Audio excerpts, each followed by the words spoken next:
No more stonewalling. A contract is in the works laying out terms for Inspector General investigations into Louisville police. WDRB obtained a draft of that agreement revealing what's being negotiated behind closed doors.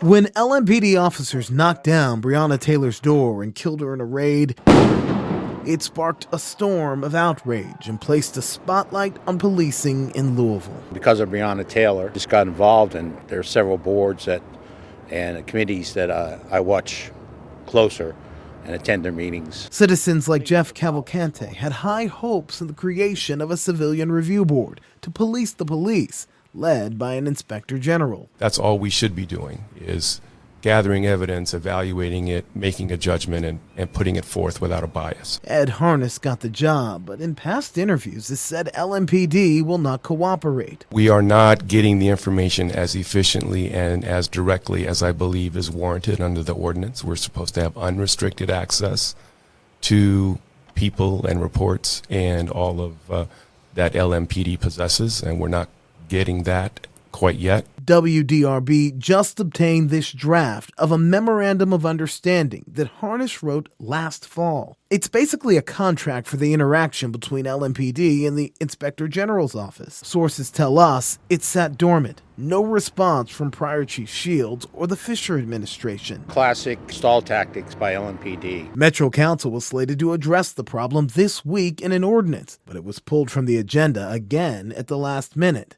Now we know why. I spoke with the Inspector General yesterday. I spoke with the Chief of Police yesterday about that very issue. Active negotiations on this MOU happening behind closed doors. We hope to have a memorandum of understanding between them in the very near future here. They are working collaboratively to make that happen. I think that's important. A sticking point could be required interviews. Harness doesn't just want records, he wants the ability to talk directly to officers who are subjects of civilian review investigations and instant access to their body camera footage without having to wait for LMPD to supply it. Issues which may come up in union contract talks slated for this year. Still, LMPD's interim chief is keenly aware of the department's damaged credibility. You will see some different forms that I'm creating in order to help build that community trust within the community, which is so needed. For Cavalcante, this document may be more than an agreement.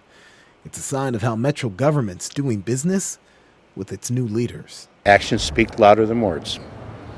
So I need to see a new direction.